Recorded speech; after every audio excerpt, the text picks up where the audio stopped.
A few moments later.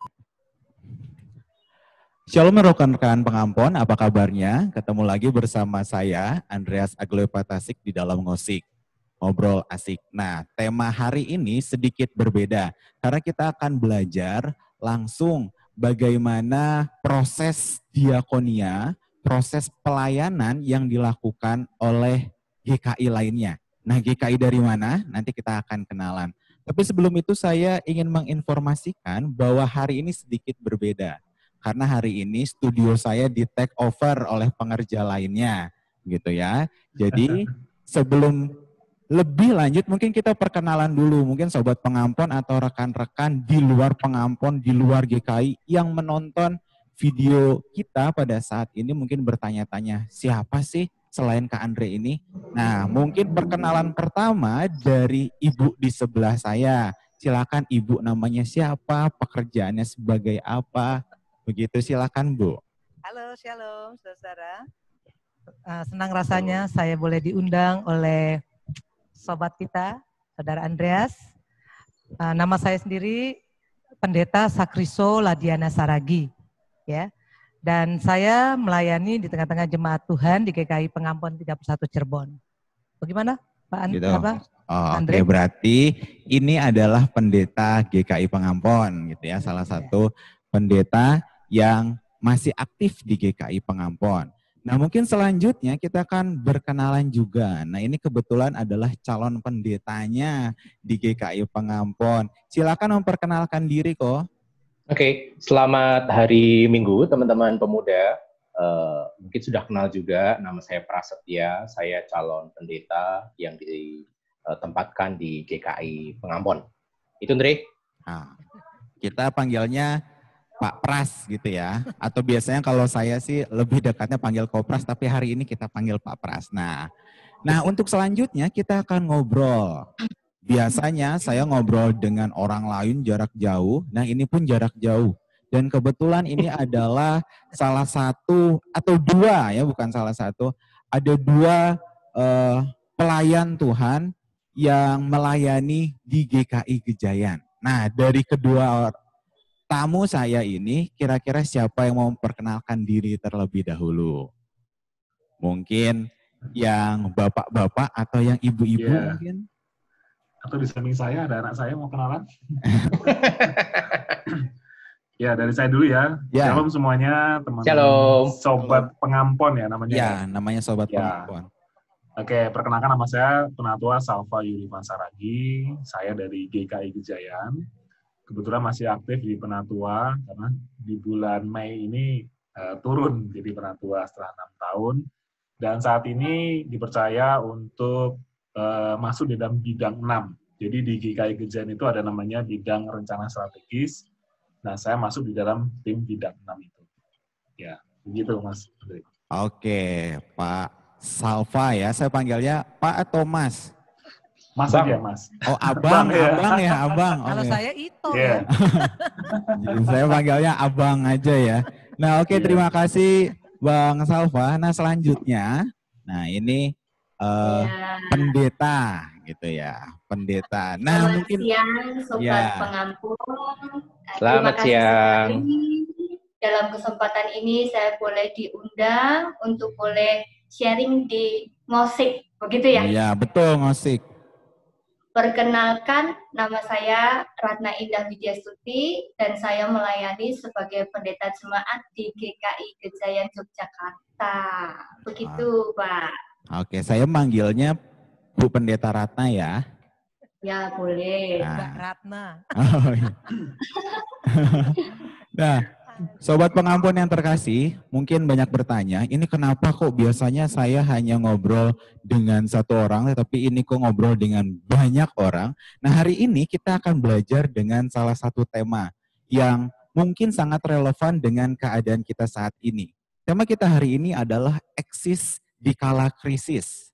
Program Tetulungan GKI Gejayan Yogyakarta. Nah, untuk lebih lanjutnya, saya akan serahkan kepada Bu Pendeta Sakriso untuk memimpin kegiatan kita hari ini. Silakan Bu Sakriso. Iya, terima kasih nih, Tre. untuk kesempatan yang indah ini, di mana kita boleh ngobrol asik ya, istilahnya. Jadi suasana juga nggak boleh terlalu tegang gitu ya. Jadi harus santai, serius, serius tapi santai. Iya, begini nih, Ito Salva dan juga Mbak Ratna atau Ibu Pendeta Ratna.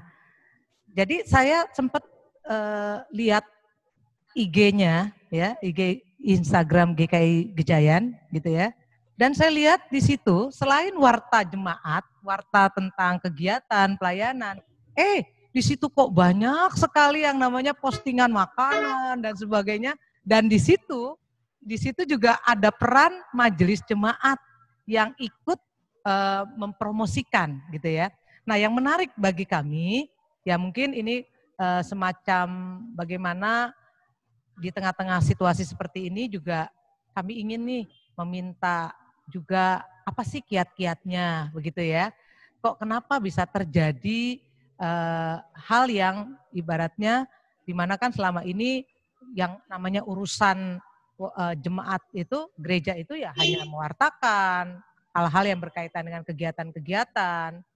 Dan kenapa kok sekarang ini banyaknya malah yang berkaitan dengan produk-produk makanan atau produk-produk yang yang menjadi jualan dari anggota jemaat sendiri. Kalau boleh mau tahu nih kami, bagaimana sih sejarah dan proses program Tetulungan GKI Gejayan gitu ya. Silakan. Ya, baik. Ustaz Kristo. Jadi memang namanya itu, nama programnya Gejayan Tetulung. Tetulung. Ini awal namanya memang terinspirasi ketika muncul, kalau tidak salah itu Jogja Tetulung, kalau tidak salah seperti itu. Nah, lalu kemudian bagaimana awalnya Gejayan Tetulung ini hadir di tengah kehidupan jemaat. Sebenarnya sederhana, sudah biasa yang namanya jemaat itu berjualan dari satu WhatsApp grup ke grup yang lain, dan bahkan mungkin kadang mereka sering japri begitu ya, itu sudah sangat biasa sekali. Nah, tetapi kemudian 1 minggu kami mengamati gitu ya, 1 minggu setelah pandemi, ternyata yang jualan, yang menawarkan dari grup ke grup dan japri itu justru semakin banyak. Dan bahkan kalau saya melihat apapun yang bisa dijual kayaknya akan dijual begitu loh. Jadi ini satu hal yang menarik di awal ketika kami mengamati hal ini. Nah, siapa yang menjual produk-produk itu begitu ya? Nah, itu ternyata banyak dilakukan oleh warga jemaat kami, simpatisan kami. Nah, itu ya. Lalu kemudian kami juga melihat bahwa dari apa yang sudah terjadi ini, kami mulai mengatur ada teman-teman yang bersedia dengan rela hati, dengan sukacita menolong kami, gitu ya. Kenapa? Karena memang masa pandemi ini kan tidak bisa diprediksikan sampai kapan ini akan berakhir. Dan kami juga melihat bahwa ternyata ini menjadi satu kebutuhan yang sangat pokok sekali. Di awal, saya rasa mungkin semua gereja sama ya, semua gereja fokus pada sembako, misalnya, fokus pada, kalau kami memberi nama itu fasilitas cuci tangan, dan sanitizer, masker, gitu ya. Dan kita lupa bahwa masa ini masa yang sulit dan cukup panjang, dan kita sebagai gereja itu harus menolong jemaat kita sendiri. Siapa yang akan menolong kalau bukan kita sendiri? Nah, ini awal terbentuknya Gejayan Tetulung.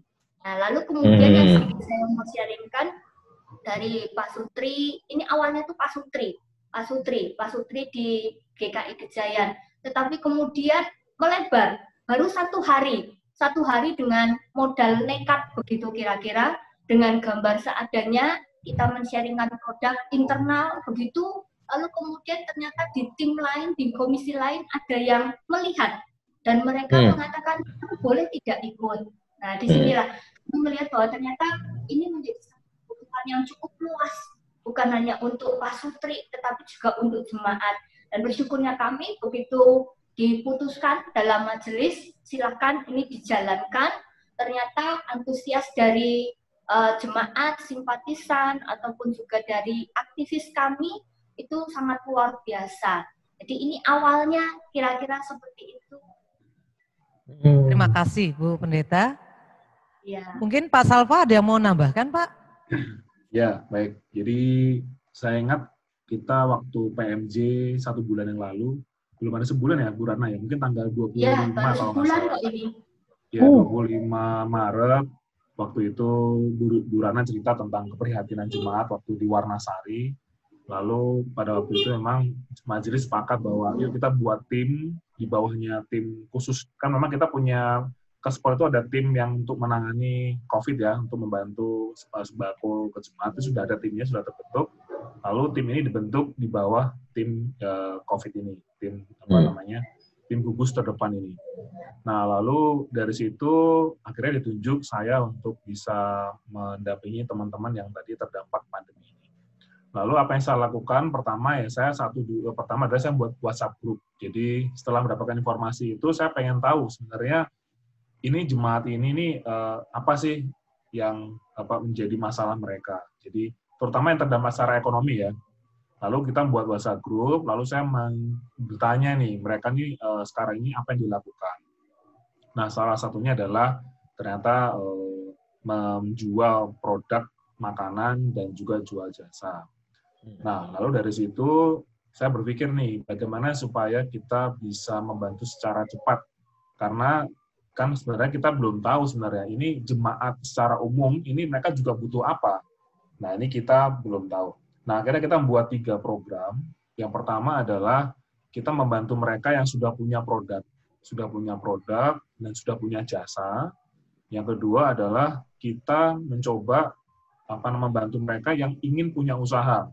Ada juga yang mereka kena PHK lalu pengen punya usaha. Lalu yang ketiga adalah mereka yang ingin mencari pekerjaan. Jadi fokus dari tim tertolongnya ada 3, jadi membantu mereka yang sudah punya produk dan jasa. Yang kedua adalah membantu mereka yang ingin punya usaha, dan yang ketiga adalah mereka-mereka yang ingin memiliki pekerjaan baru. Ya, ini biasanya mereka kena PHK. Jadi fokus kami 3 ini. Nah, jadi setelah kami membuat grup WA sampai dengan hari ini anggotanya sudah ada kurang lebih ada 67 orang ada di grup kita. Mereka rata-rata ini sudah punya produk, dan ada juga yang baru seminggu, 2 minggu mereka punya usaha, lalu kita bantu dalam grup itu. Awalnya begitu ya, sekarang ini. Ya. Luar biasa ya. Jadi majelis jemaat dalam hal ini justru mewadahi ya, agar program ini sendiri benar-benar bisa dirasakan oleh anggota jemaatnya. Memang kalau beberapa waktu yang lalu ya, Pak Pras ya, kita juga, Pak Pras mungkin nanti bisa, ini nggak ngobrol, kan gini kan kita ngobrol ya, jadi selain saya host, Bu, siap. Pak Pras. Beberapa waktu yang lalu kita ingat ya, bahwa dalam WA group gitu ya, ada yang menampilkan produk-produk gitu ya, makanan ataupun jualannya. Nah, di sini kita mengambil bagaimana nih nanti kita juga mungkin bukan hanya 3-4 orang, mungkin banyak orang nanti yang akan memperkenalkan produk-produknya. Nah, ini dimulai aja dulu dari yang mungkin kalau kita punya Facebook pribadi, ya itu Facebooknya pribadi dulu gitu ya, dari pengerja atau dari aktivis yang lainnya. Jadi itu saling membantunya masih sebatas itu. Tapi dengan yang sekarang lebih baik kan satu pintu ya. Jadi artinya sudah ada yang majelis jemaat yang bertanggung jawab di dalamnya. Ya. Nah, mungkin kami mau tahu nih, apa sih yang menjadi kriteria? Ya, kriteria selain tadi apakah dia hanya anggota jemaat atau simpatisan boleh, dan bagaimana sih kriteria jenis-jenis produk yang yang bisa untuk diperkenalkan, dipromosikan. Apa Pak Agung bisa menambahkan lagi? Mungkin kemarin kami sempat diskusi juga gitu ya. Jemaat memang ada beberapa yang tertarik untuk ikut kayak model Gejayan. Tapi kemudian ada pertanyaan seperti ini. Kalau nanti ada orang non-jemaat, non-simpatisan memakai nama jemaat gitu. Berarti kayak istilahnya kan ditebengkan kepada anggota jemaat. Nah, bagaimana kita bisa istilahnya memfilter, memberikan syarat untuk masuk, untuk kita tolong gitu. Jangan sampai nanti yang punya perusahaan besar memakai nama jemaat, anggota jemaat kecil minta dipromosikan gitu. Ya, oke. Apa saya? Ya. Jadi pertama kita punya satu orang yang membantu kami dari staf kantor gereja, namanya Mas Arius. Jadi waktu PMJ saya butuh satu orang yang memang full timer, orang kantor gereja yang membantu saya karena saya sendiri juga punya background usaha, tidak bisa saya tinggalkan. Nah, Mas Arius ini yang dia melakukan filter. Jadi kita melakukan publikasi bahwa kita punya program bertolong, silakan bagi jemaat, simpatisan ataupun yang sudah punya bagi jemaat yang sudah punya NIA atau mereka simpatisan atau aktivis, intinya yang bergereja di GKI Gejayan, jadi skopnya hanya itu saja, silakan menghubungi kontak yang sudah kami berikan. Jadi ini nomor telepon gereja. Lalu si jemaat ini banyak juga yang datang ke WA, lalu dia bertanya nih, apa syarat dan sebagainya. Lalu kami berikan. Jadi kita syaratnya simpel aja, satu, bahwa dia berkomitmen memberikan kualitas pelayanan yang bagus. Mau jasa atau produk, dia berkomitmen di situ. Yang kedua, harus mudah dihubungi. Ya, yang ketiga adalah ketika ada komplain harus segera diberikan penjelasan atau segera di-recovery atau segera ditangani. Jadi cuma 3 ini aja. Karena memang semangat kami adalah semangat melayani, membantu mereka, jadi 3 ini saja. Walaupun tidak ada hitam di atas putih, tapi kami prinsipnya adalah dengan 3 ini mereka berkomitmen untuk kalau ada komplain atau hanya ketika nanti mudah dihubungi, dan yang ketiga adalah kualitas dari produk itu sendiri. Nah, dari situ lalu mereka ini mengirimkan foto produknya, mengirimkan penjelasan nih. Nah, muncullah masalah. Masalahnya adalah ternyata memang foto ini, gambar produk ini memang tidak layak untuk ditampilkan. Ya, tidak tidak instagramable lah ibaratnya begitu. Nah, akhirnya teman-teman ini, waduh gimana ini? Ini kelihatannya susah ini. Jadi mereka tuh hanya pakai HP seadanya begitu ya, difoto lalu dikirimkan kepada kami. Nah, akhirnya kita coba di grup itu kita coba kasih saran dan sebagainya. Ternyata memang sulit. Nah, akhirnya ya sudah kita buat pelatihan. Jadi kita buat pelatihan, kita cari aktivis kita yang bisa foto dan suka sosmed. Lalu kita ajari mereka bagaimana sih caranya melakukan foto produk dengan menggunakan HP. Ya, kan misalnya contoh ada yang jual sembako, ada yang jual beras, jual brambang, itu hanya beras dikasih karung difoto begitu. Nah, itu kan nggak menarik ya bagi jemaat ya. Nah, akhirnya kita latih tuh, kita pakai aplikasi Zoom juga. Coba berasnya dibuka, dilepas tuh karungnya, lalu seolah-olah berasnya tuh keluar gitu. Lalu kita foto. Brambangnya coba dikasih wadah, dikasih aksesoris pinggirnya supaya kelihatan menarik gitu.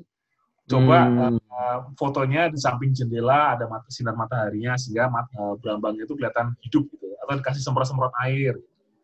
Nah, yang contoh-contoh teknis seperti itu kami lakukan karena memang melihat teman-teman ini memang kalau kita mau postingkan ternyata belum layak gitu. Akhirnya kita bantu, akhirnya kita latih, dan mereka mau mencoba, akhirnya bisa.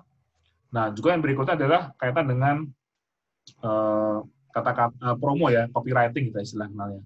Jadi kata-katanya bagaimana sih yang bagus gitu. Kita juga latih mereka supaya jadi menjual produk itu tidak hanya dengan kami jual beras harga 10 kilo gelas rojo lele 55.000. Coba kasih kenapa rojo lele, keunggulan produknya apa, lalu keistimewaannya apa. Nah, itu kita coba diungkapkan kepada jemaat kita. Nah, jadi memang itu salah satu kendala kita. Dan untuk sementara ini kami baru di tahap sharing melalui sosial media gereja, dan kami juga membuat Instagram khusus untuk Instagram. Nah, sebenarnya minggu ini kami sebenarnya ingin mendata jemaat secara luas. Mereka tuh butuhnya apa? Ini yang memang kami belum lakukan. Jadi sebenarnya di gereja di sini hanya sebagai boleh dibilang sebagai platform aja, sebagai perantara mempertemukan jemaat yang menjual produk atau jasa dengan jemaat yang butuh jasanya. Nah, gereja di tengah-tengah. Nah, jadi posisi di sini memang gereja tidak mengambil apapun, kami hanya mempertemukan saja. Jadi tidak ada potong fee dan sebagainya, kita tidak ada, kita hanya mempertemukan saja. Nah, sekarang ini yang kami masih belum banyak mendapatkan data adalah jemaat kita yang sebanyak ini, mereka itu butuh apa sebenarnya. Nah, jadi ini yang sebenarnya mau kita inventaris, kita mau data, sehingga nanti kami akan cocokkan. Jadi misalnya jemaat kita hanya butuh snack saja, atau dia butuh makanan khas, kita coba pertemukan. Harapannya begitu.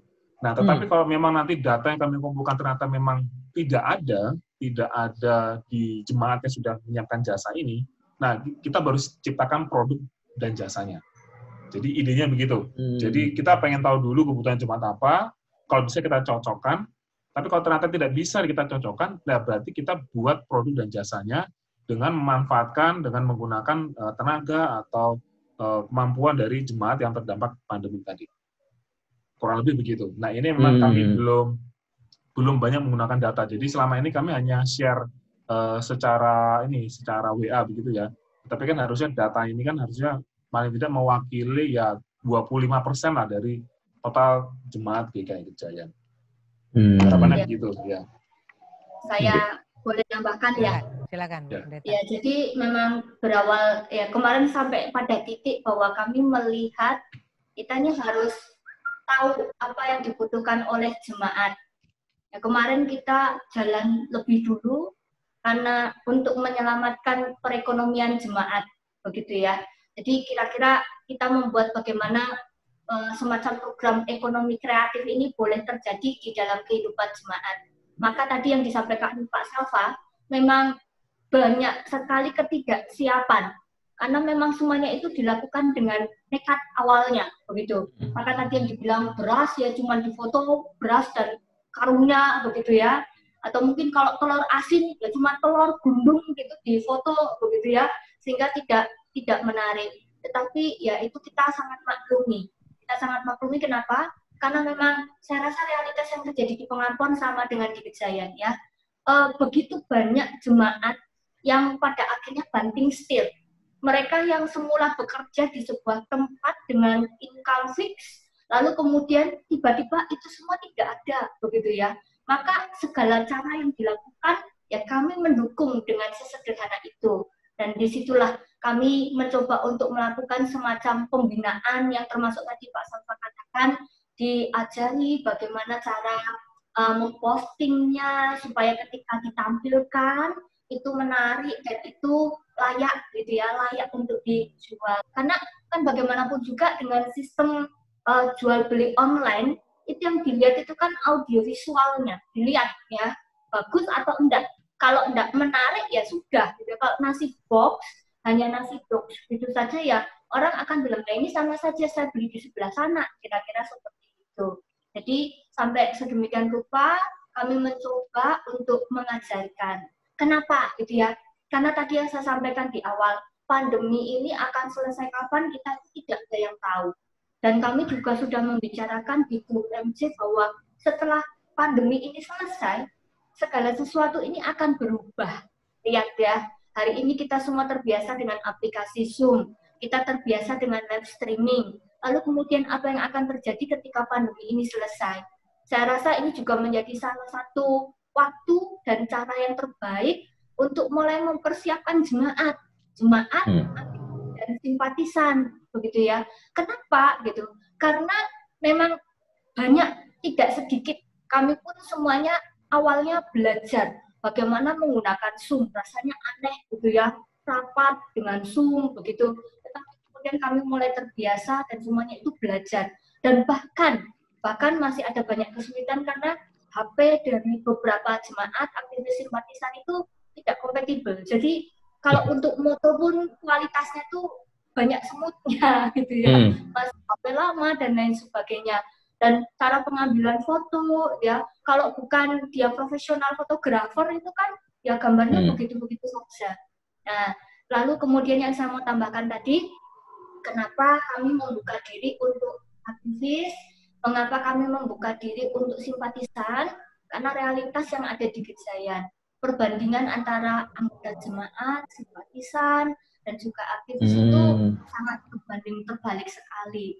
Jadi kami membuka diri luas-luas, dan harapannya pun kami boleh lebih luas lagi, bukan hanya untuk jemaat, tetapi nanti juga ke masyarakat. Kira-kira seperti itu. Oke. Ada yang mau ditambahkan, Pak Salva? Saya potong sebentar. Ini kan berarti sudah berjalan beberapa minggu gitu ya.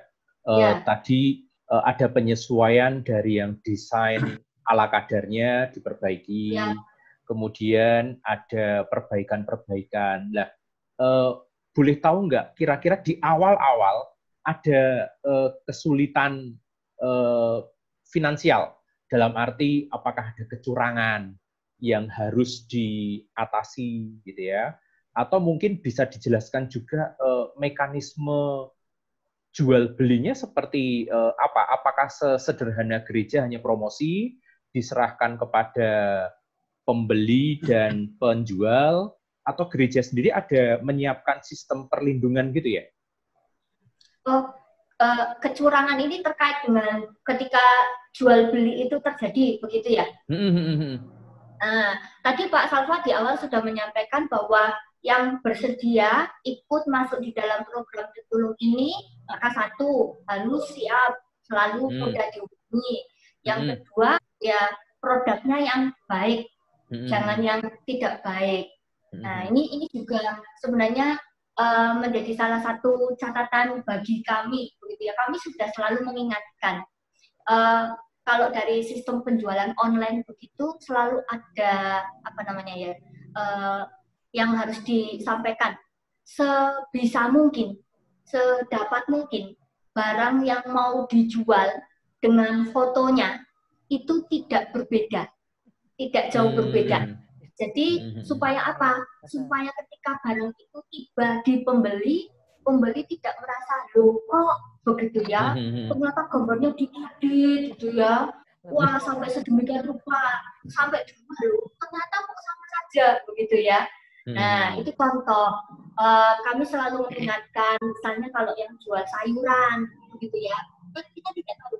Kadang mungkin tidak laku 1 hari, 2 hari.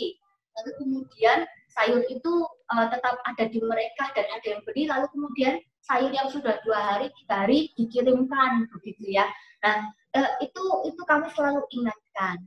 Dan bahkan jika ada loh ya, jika ada masukan yang ke saya langsung, atau mungkin ke Pak Salva, atau mungkin ke beberapa teman yang ada di tim, maka kami akan langsung sampaikan. Tetapi kami selalu menyarankan jika ada komplain begitu, maka silakan langsung komplain ke tokonya, ke orang yang menjualnya. Nah, itu seperti itu. Tapi kalau memang ada note yang disampaikan kami, ya kami akan sampaikan, Bu, tolong diperbaiki, kira-kira seperti itu. Nah, yang menarik itu begini. Ada jemaat yang sudah mulai mengawali dengan inisiatif mereka, inisiatif untuk membuat semacam form evaluasi dalam toko mereka. Jadi contohnya ditanya kalau masakan gitu ya, masakannya itu rasanya bagaimana, kekurangannya itu apa, lalu kemudian porsinya misalnya jual 50.000 begitu, porsinya cuma kecil misalnya, gitu kan. Itu bagian evaluasi. Lalu kemudian bagaimana dengan pelayanannya, sopannya orangnya, yang nganterin lama atau tidak, gitu. Karena begini, untuk makanan, produk apapun, itu ada yang diantarkan langsung oleh si penjualnya. Tetapi juga ada yang melalui jasa antar, mungkin dengan Jack, Grab, ya. Nah, tetapi juga, Pak Salva nanti tambahkan ya, kami juga melibatkan yang tadi jasa, tentang jasa. Jadi memang ada jemaat kami yang ojek online, gitu. Ada jemaat kami yang memang terdampak dan masa ya tidak bisa gitu loh. Bisanya mungkin ya seminimal mengantar-ngantarkan jasa, jadi jasa begitu ya. Jadi saling memanfaatkan. Jadi sampai begitu loh, yang mengantarkan itu ramah atau tidak, penjualnya sopan tidak, begitu. Dan saya juga kemarin cukup wah luar biasa saya melihat, karena ketika saya selesai berbelanja dari satu toko begitu, kira-kira saya di WhatsApp, terima kasih Ibu sudah berbelanja di warung kami. Warung kami melayani dengan cinta. Wow, itu saya tidak pernah. Biasanya dapatnya kwitansi gitu loh. Dapat ucapan terima kasih, di mana mereka mengatakan bahwa kami melayani dengan cinta. Saya membaca sambil senyum-senyum sendiri, gitu ya. Wah, luar biasa.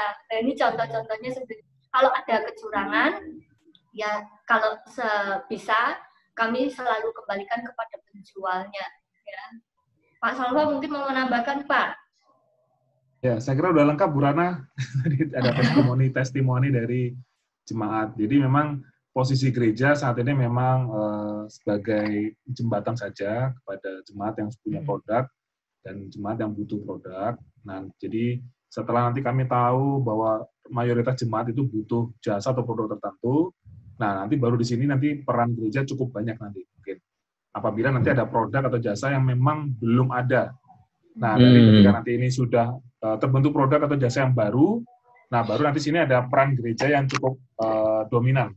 Kalau sekarang ini kami hanya memaksimalkan saja, kita punya publikasi apa, kita punya Facebook, kita punya Instagram, kita ada YouTube, kita ada warta jemaat, ya.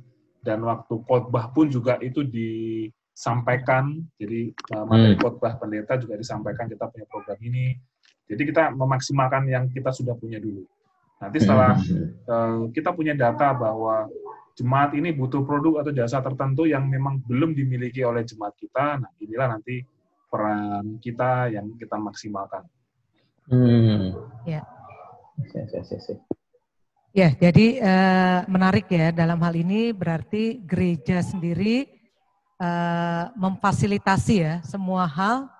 Bahkan tadi saya menarik sekali yang ojek online aja juga diberdayakan ya, supaya mereka juga bisa merasakan mendapatkan berkat juga ya dari. Karena memang selama masa pandemi dampak itu kan tidak hanya dari pengusaha atau kelas atas, tetapi sampai yang seperti itu pun ojek online terutama ya, mereka mengeluh, sangat mengeluh.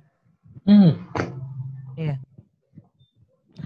Oh ya, bagaimana sih proses di dalam hal membuat kegiatan Gejayan Tetulungan ini di dalam proses ya, kalau kita kan namanya GKI itu rapat ya, di dalam kemajelisan sendiri ya, ide-ide yang tadi masuk dulu dari jemaat atau program ini sendiri memang sudah dirancang dengan seperti, maaf, tadi Pak Salva kan sebagai bagian daripada Kespel ya, khusus apa?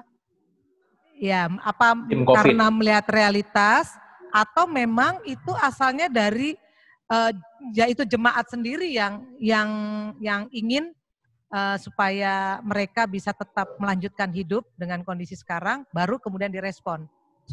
Dan saya mendengar tadi bahwa di dalam proses itu sendiri nggak ada kesulitan nih. Atau mungkin dalam proses itu kami mau tahu nih, ada hal-hal yang apakah itu menjadi sebuah memang program yang oke, kami langsung, atau alot nggak? Maaf, ya, ya karena kan ini juga nanti akan menjadi sebuah hal yang kami juga mau bagikan gitu ke jemaat pengampun. Terima kasih. Ya, Bu Rana, apa saya? Iya, Ibu Pendeta. Apa satu-satu ditutup dulu? Silakan.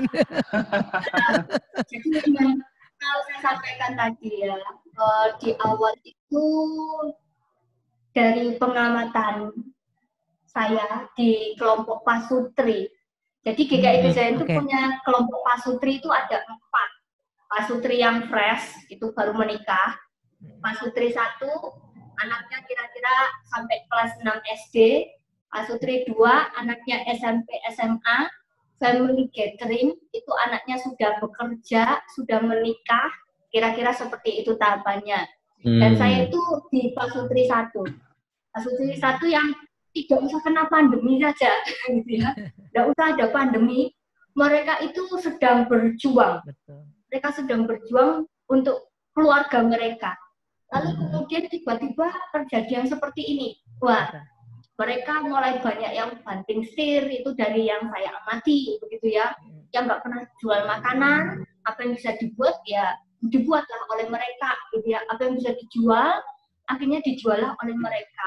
Saya melihat, ini awal-awalnya manis, baik, cantik, gitu ya. Oke, orang jualan. Lama-lama, kok tambah ndak karuan, begitu ya. Lama-lama kok jadi seperti ini. Nah, berangkat dari sinilah saya melihat, aduh, ini tidak bisa dibiarkan.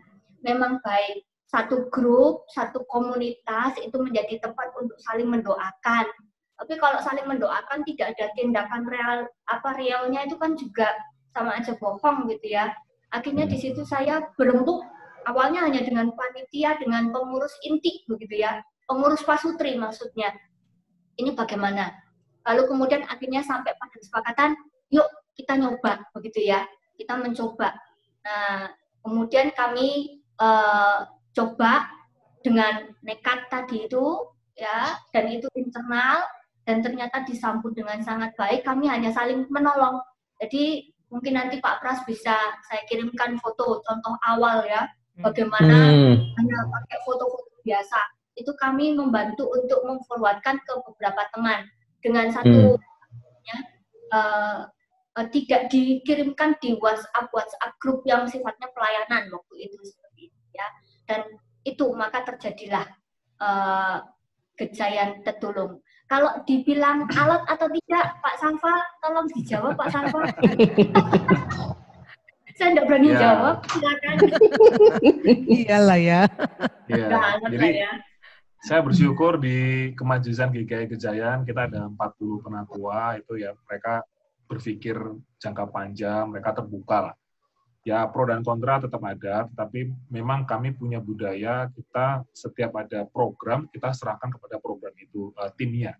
Jadi tim ini nanti akan melaporkan dalam PMJ progresnya seperti apa. Jadi kami sudah terbiasa namanya, kalau sudah dibentuk timnya, ya silakan tim ini bekerja, gunakan ide kreatifmu, jadi tidak ada namanya intervensi dari siapa itu tidak ada. Jadi tim ini silakan bekerja, cari volunteer, cari aktivis yang bisa membantu, ya gunakan sekreativitas mungkin gitu ya. Dan memang tim ini juga waktu dibentuk itu oleh penatua majelis nggak ada, oh nanti dikasih apa, dikasih program apa, itu nggak ada. Tim ini tidak ada dana dan sebagainya, nggak ada. Dan itu ya memang secara normal memang saya juga pikir apakah memang jemaat kita ini butuh dikasih modal. Saya pikir awal-awalnya begitu. Lalu setelah itu saya tanya jemaatnya yang terdampak ini, emangnya butuh modal? Belum ada yang menjawab sampai dengan hari ini. Jadi berarti itu kan kesimpulan saya kan salah yang di awal. Saya pikir mereka butuh dikasih modal lalu supaya mereka punya usaha baru. Ternyata kok tidak ada yang sampai dengan hari ini bilang, Pak saya butuh dibantu finansial dong. Itu kok belum masuk ke saya. Jadi memang dari situ saya mau belajar, memang kita harus bertanya dulu sebenarnya. Bertanya dulu mereka butuh dibantu apa, lalu jemaat yang tadi secara umum tadi mereka butuh produk jasa apa. Nah, dengan data ini sehingga kita tidak menggunakan asumsi. Karena memang pasti di setiap wilayah berbeda-beda ya, dengan di Cirebon atau di Jakarta, di Jogja, tentunya berbeda-beda jemaatnya. Nah, cuma jadi saya mencoba mencari datanya dahulu. Nah, ini besok minggu depan, hari Sabtu, kita ada pelatihan menggunakan WhatsApp. Ya, jadi saya tanya nih, jadi di grup siapa yang jualannya masih pakai WhatsApp? Nah, saya tanya dulu. Oh, ternyata banyak. Oke, kalau begitu siapa yang butuh training bagaimana menjual pakai WhatsApp? Ya, kalau ada 20 orang yang angkat tangan, kita buat pelatihannya. Nah, dengan pertanyaan-pertanyaan itu, ternyata ada yang respon. Nah, akhirnya sampai dengan hari ini sudah ada 30 yang mendaftar. Nah, jadi ternyata banyak juga antusias bagaimana sih cara menggunakan jualan lewat WhatsApp, bagaimana menggunakan WhatsApp bisnis, bagaimana mengumpulkan database-nya. Sampai dengan hari ini, padahal masih Sabtu sudah sudah Luar 30. biasa. Ya, Ini dengan kami bersyukurnya itu punya Pak Safa. Kami bersyukurnya punya Pak Safa ini Enggak, saya hanya sekali gitu ya. saya hanya bertanya saja kok sebenarnya. Bertanya aja. Iya, menarik. Iya, begitu. Berapa timnya Iya, itu betul. berapa orang nih? Tim yang Tim. paling maksudnya Tim inti. tim yang dibuat untuk Gejayan Tetulung ini berapa orang kira-kira? Pak Ya, Salva ini kan penatua ya. Penatua. Penatua, ya. Nah, timnya bagaimana Pak? Itu makanya. Timnya, tim waktu ini saya sekarang ada satu orang kantor gereja, saya minta untuk membantu full, TU ya? satu orang. TU, Ya. oke. Satu orang. Lalu saya punya tim satu aktivis volunteer yang dia suka sosmed.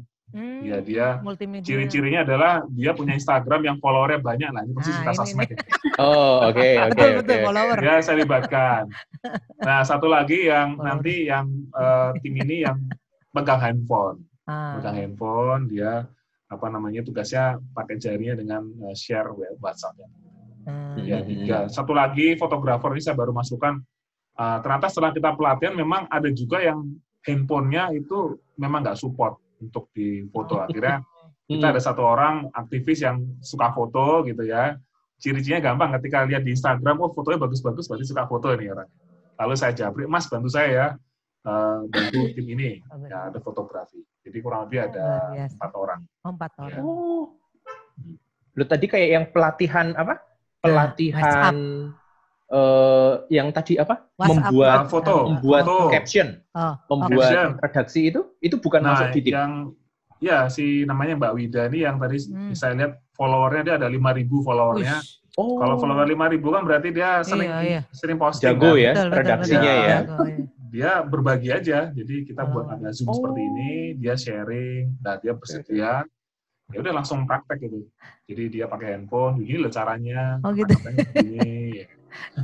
Tapi maaf nih, kalau followernya banyak kan maaf, memang dia benar-benar ini ya, membantu ya. Kan biasanya follower banyak, harus ada itu gitu loh. Ini aktivis kita ya, Nang. Timbal balik. Ada timbal balik Ya balik, ya. Ini aktivis kita yang aktivis ya. Dia bekerja juga karena jadi tim ini memang ada yang masih bekerja, tapi dia memang shifting, jadi 3 hari kerja, 3 hari libur. Kita bersyukurnya dia masih bisa bantu kita. Ya. Bagus sekali. Oke. Jadi timnya memang sedikit ya Pak ya, sedikit namun memang efektif dengan masing-masing bidangnya ya. Ya, masih sedikit karena baru mulai, belum ada sebulan. Loh, emang desain awalnya akan sebesar apa timnya?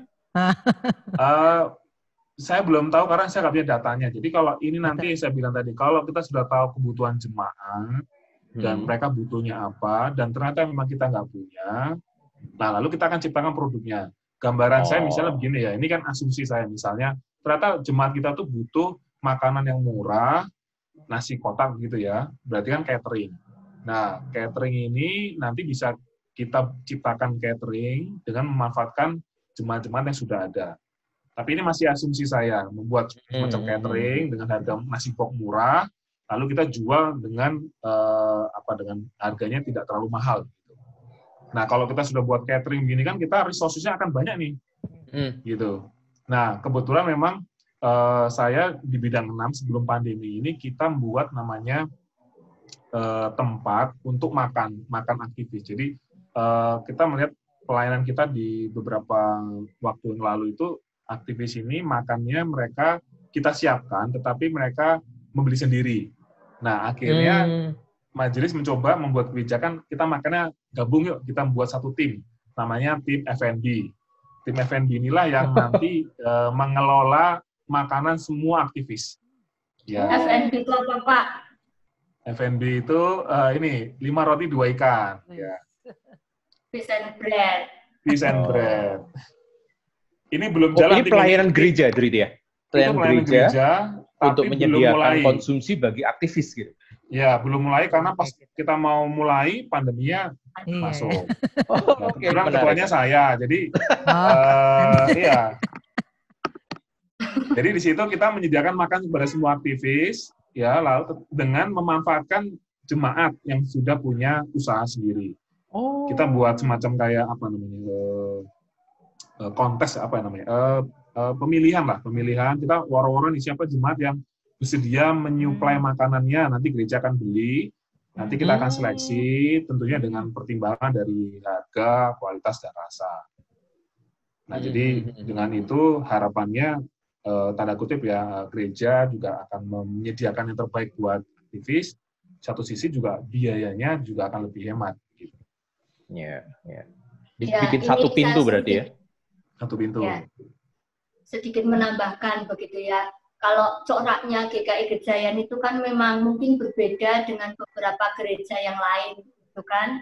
Kalau saya berangkat dari asal saya kan gereja kecil, begitu ya. Sehingga ketika ada rapat, ada latihan, dan lain sebagainya, itu ibu-ibu masih dengan kreativitasnya memasak sendiri, gitu kan.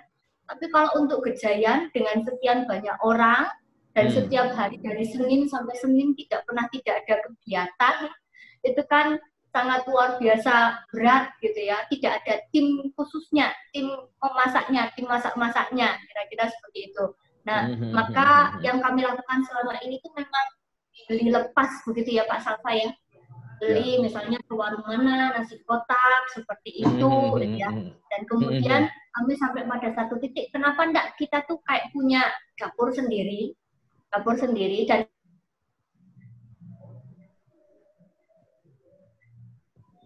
Halo? Putus Purana ya. Masalah. Halo. Silakan Pak Salva. Ya. Mungkin tanggapi lagi ada. Saya mana tadi Purana tadi ya? Dapur sendiri. Ada dapur sendiri. Ya. Ya, jadi kita dapurnya itu nanti jadi dapur itu didesain untuk nanti tim yang menyediakan makan itu mengolah di situ. Jadi dapur kering ibaratnya begitu. Jadi nanti jemaat tinggal ngambil self-service begitu. Jadi kita akan tidak lagi menggunakan kardus, tidak lagi menggunakan plastik. Nah, semuanya disiapkan di situ, dia tinggal ngambil gitu. Jadi kita nyiapin tempatnya, lalu mereka tinggal ngambil. Jadi setelah selesai pelayanan, ya sudah makan bareng di situ. Kebaktian minggu juga. Halo. Ya, silakan. Ya, Sabtu Minggu. Belum nanti ya. Berarti ini kesempatan gereja juga untuk mengumpulkan sumber daya itu ya. Siapa yang bisa punya talenta, punya usaha gitu ya. Oke. Ini timnya sudah ada, sudah berjalan, tempatnya juga sudah siap. Nah, tinggal nanti majelis putuskan kapan kita mau ibadah lagi, nah baru mungkin mulai. Iya. Ya, Ibu Ratna tadi terputus. Jadi pakai Pak Salva. Silakan Bu Ratna. Mau menambahkan lagi? Oh, cukup Bu. Iya. Cukup. Oh, cukup. Iya. Saya boleh tanya dari peserta tetulungan gitu ya. Ada yang dari remaja atau pemuda nggak? Remaja, pemuda. Coba Pak Salva. Ya. Ada dua atau tiga. Ini memang mahasiswa. Dia saya tahu karena dia mahasiswa karena waktu saya share tentang di grup itu tentang namanya dropship sama agent. Dropship sama affiliate. Jadi saya tanya apakah teman-teman di sini ada yang tahu tentang affiliate marketing dan dropship gitu. Nah, lalu keluarlah si remaja aktivis ini, pemuda. Dia masih kuliah, dia nggak bisa pulang.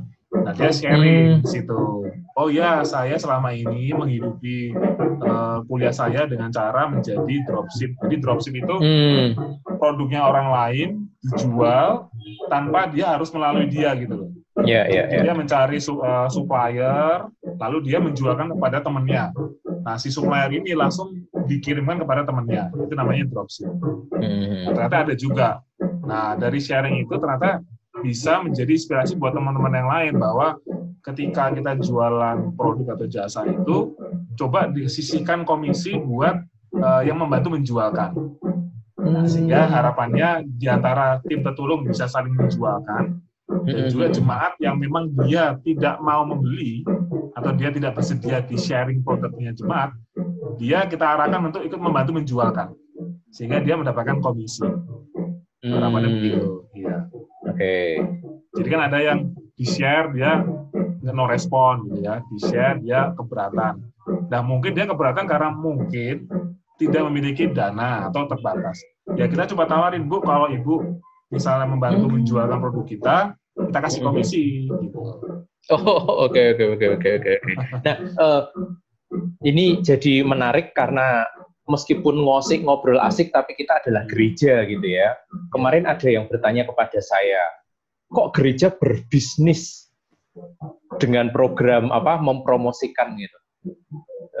Respon dari pendeta atau penatua bagaimana? Mana yang cocok? Ya. Jadi begini, ya benar ada yang sampai kadang bertanya begitu. Karena kan kalau sudah lewat di Facebooknya GKI Gejayan, saya membantu untuk memposting mempromosikan. Gitu. Nah, bahkan sampai ada yang tanya, Bu, ini kalau mau beli bisa diantar atau tidak? Langsung tanya di situ. Di laman saya bilang, aduh silahkan langsung ke penjualnya, gitu ya. Nah, jadi tadi kalau dilihat,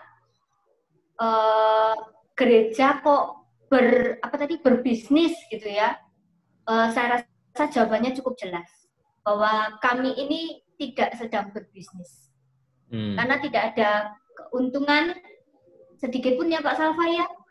Betul Bu, iya.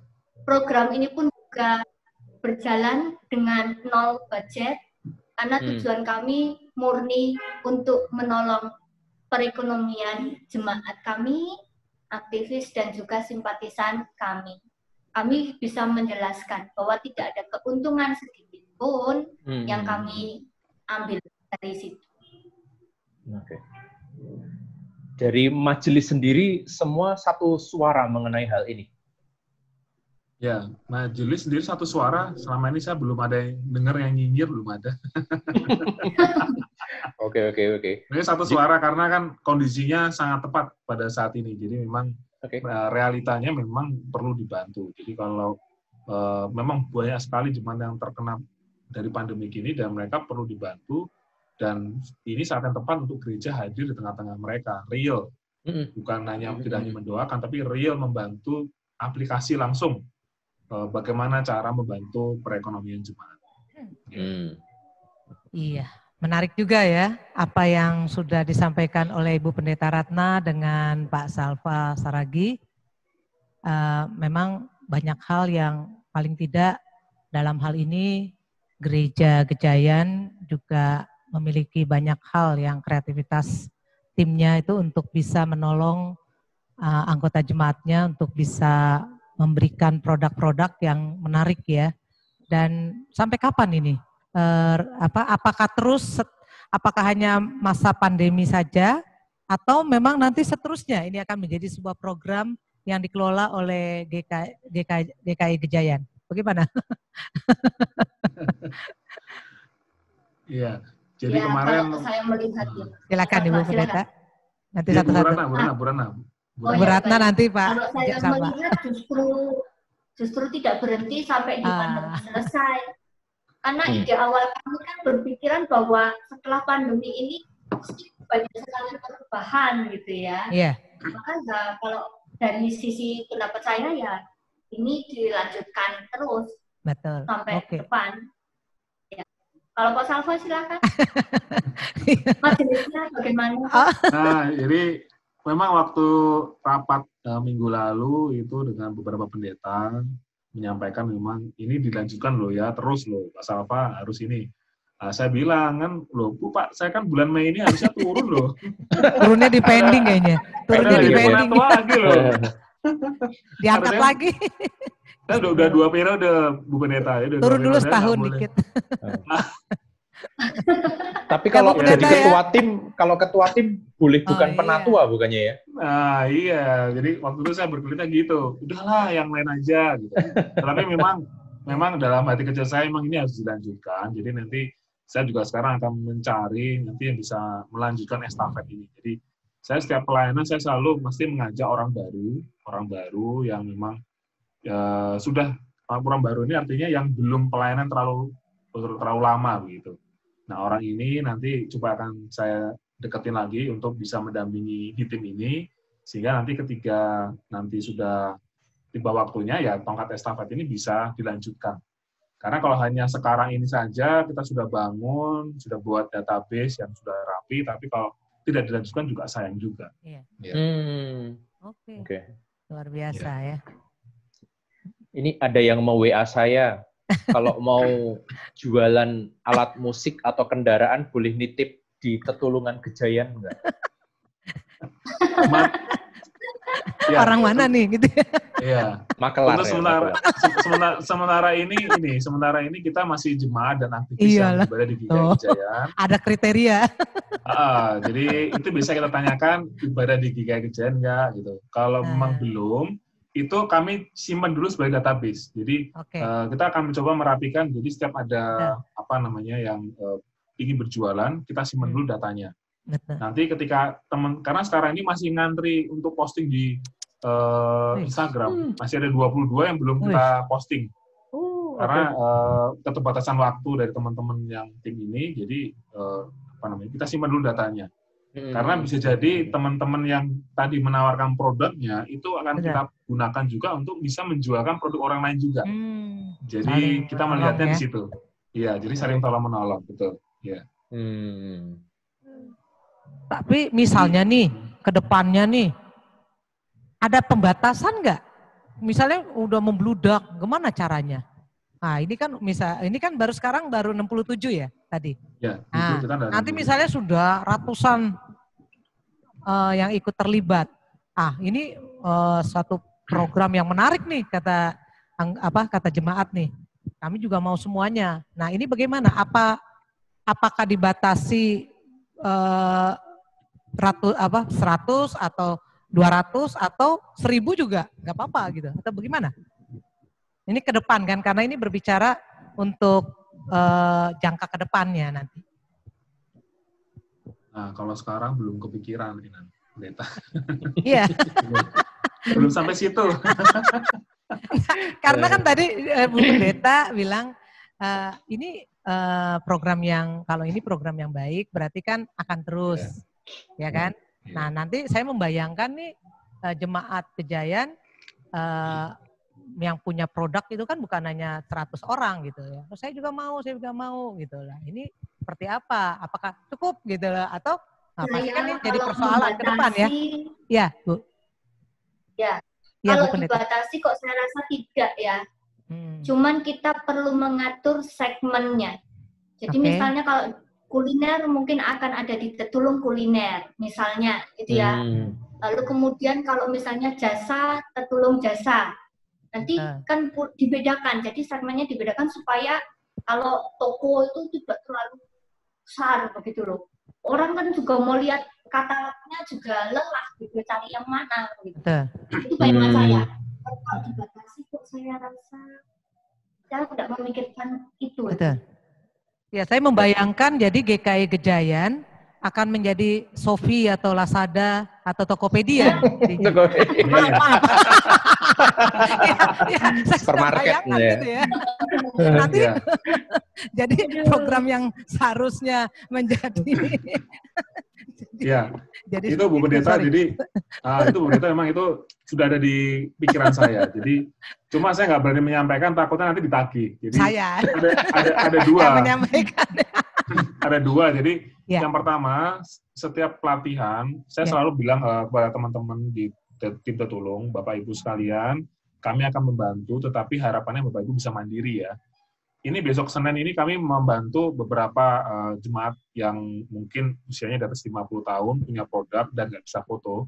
Ini kita arahkan besok ke gereja jam 12, lalu kita bantu fotonya. Tetapi saya selalu bilang bahwa ini kami berharap Bapak Ibu setelah ini bisa mandiri. Jadi harapannya mereka setelah kita bantu, ya sudah tahu cara berjualannya, harapannya mereka punya Instagram sendiri, bisa jualan sendiri, jualan pakai WA, mereka bisa mandiri. Nah, yang kedua adalah memang tadi seperti kata Bu Pendeta tadi, kita punya semacam kayak marketplace. Nah, itu harapannya memang, harapan jangka panjangnya. Cuma memang saya belum kepikiran nanti ini gimana platformnya, gimana timnya. Karena gereja kita kan memang secara sumber daya kan terbatas. Jadi ya kita bisa coba secara bertahap memulai memikirkan itu. Karena secara gereja sendiri pun juga secara penerimaan kan juga berturun sangat drastis. Padahal gereja itu juga punya biaya tetap gitu ya, yang tiap bulan harus membiayai, keluar biaya. Nah ini pun juga majelis juga harus berpikir nih, bagaimana cara meningkatkan penerimaan di luar dari persembahan dari tiap minggu. Gitu, Bu Pendeta. Oke. Setelah mendengar tadi betapa serunya timnya, kemudian pesertanya juga bertambah, pelatihan diberikan. Boleh dibagikan nggak dampak positif? Jangan-jangan setelah berminggu-minggu kita melayani dan jemaat juga ditolong gitu ya, ujung-ujungnya nggak ada, nggak mungkin ya, pasti ada lah ya. Dampak positif yang sudah dirasakan melalui program ini apa yang sudah didengar dari penjual, pembeli, atau mungkin dari komunitas gereja sendiri? Iya. Baik, nanti Pak Salva boleh menambahkan ya Pak ya. Kalau saya melihat dampak positif kepada penjualnya sendiri, yang pertama mereka itu diajak untuk belajar, tadi yang Pak Salva bilang, mandiri. Karena tidak semua orang itu pandai memegang gawainya, bagaimana mengoperasionalkan, dan lain sebagainya. Jadi memang dampak positifnya adalah membuat jemaat kami, simpatisan kami, aktivis kami menjadi belajar tentang dunia online, pasar online, kira-kira seperti itu. Lalu kemudian yang kedua, dampak positifnya juga mendorong mereka untuk punya kreativitas di dalam menjual. Jadi ekonomi kreatif jemaat ini yang sedang kami kembangkan. Dan sebenarnya kan tadi Pak Salva bilang tidak dibiarkan begitu saja. Pak Salva ini sudah berapa kali membuatkan pelatihan ini ya. Pelatihan entah dari foto, penjualan, pokoknya banyak sekali tuh ya. Jadi memang dampak positifnya yang kedua tadi itu, jemaat diajak untuk kreatif ya. Lalu kemudian kalau untuk pembelinya, saya sih hanya bisa membeli, tidak bisa menjual. Ya, yang saya rasakan dampaknya itu lebih apa?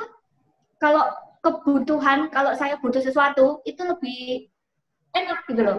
Selama ini kan kalau butuh sesuatu mesti ke supermarket dan lain sebagainya, ya. Sekarang saya tinggal buka, saya tinggal misalnya WhatsApp, saya inbox, begitu ya, dan barang tidak lama datang, begitu loh. Nah, itu kelebihannya.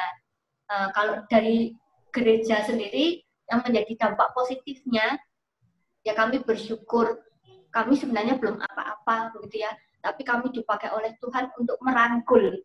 Karena hari ini yang dibutuhkan oleh jemaat-jemaat kami, aktivis dan juga simpatisan kami adalah bagaimana gereja berperan. Dan ini yang baru bisa kami lakukan. Ya. Kami sekedar membuatkan wadah, dan wadah itu sebagai bentuk rangkulan kami. Mas Alfa, silakan. Ya, sudah cukup Bu. Lengkap itu Bu. Nah, cukup. Mas Alfa mau lanjut soalnya ini. Ya, jadi memang menarik obrolan kita. Nah, tapi ya namanya obrolan pasti ada waktunya dan memang kita terkendala oleh waktu gitu ya. Nah, mungkin ini akan menjadi closing statement dari para narasumber kita dari GKI Gejayan. Mungkin karena yang mendengar atau melihat video ini pasti bukan hanya dari Gejayan, bukan hanya dari Pengampon, tapi mungkin seluruh Indonesia yang mungkin juga memiliki permasalahan yang sama di gerejanya. Mungkin narasumber kita dari GKI Gejayan untuk 5 menit terakhir kita ini mungkin ada closing statement yang berisi tentang bagaimana sih tips and trick ketika gereja mau memulai pelayanan yang setidaknya sama seperti Gejayan Tetulungan. Begitu. Pak Salva dan Bu Pendeta. Ya. Silakan Mas. Baik, ya baik buat Bapak Ibu, Sobat Pengampon dan semua jemaat yang mendengarkan acara ini. Jadi pertama yang harus kita lakukan adalah kita harus tetap optimis. Kita harus tetap optimis bahwa pandemi ini akan segera berlalu dan kita harus melakukan sesuatu. Karena kalau kita tidak melakukan sesuatu, kita hanya berdiam saja, tentunya ini juga akan berdampak kepada diri kita dan kepada jemaat. Nah, yang kami lakukan ini sangat sederhana sekali dan apa yang kami lakukan ini tidak ada namanya persiapan yang panjang. Jadi apa yang bisa kami lakukan ya kami lakukan saja. Kami tidak berpikir nanti efek negatifnya seperti apa dan seperti apa. Kami tidak menganalisa terlalu dalam. Yang bisa kami lakukan adalah kami punya apa, kami bisa lakukan apa, ini kami lakukan. Salah satunya adalah, ternyata GKI Gejayan punya Instagram, punya Facebook, punya data jemaat, kita punya aktivis yang kreatif gitu ya, punya follower yang banyak, mereka punya alat foto, mereka sering berkomunikasi dengan teman-temannya. Nah, itu yang kita pakai. Jadi, kami punya data jemaat yang terdampak secara ekonomi, kami coba kenalkan kepada jemaat yang membutuhkan kebutuhan sehari-hari. Jadi, sesederhana itu yang kami lakukan, dan tentunya setiap ada masalah, ada kendala, ini coba kita fasilitasi. Jadi salah satunya dengan, ternyata mereka produknya secara foto kurang bagus, cobalah kita bantu, kita kenalkan dengan aktivis yang mempunyai kemampuan, punya talenta untuk foto.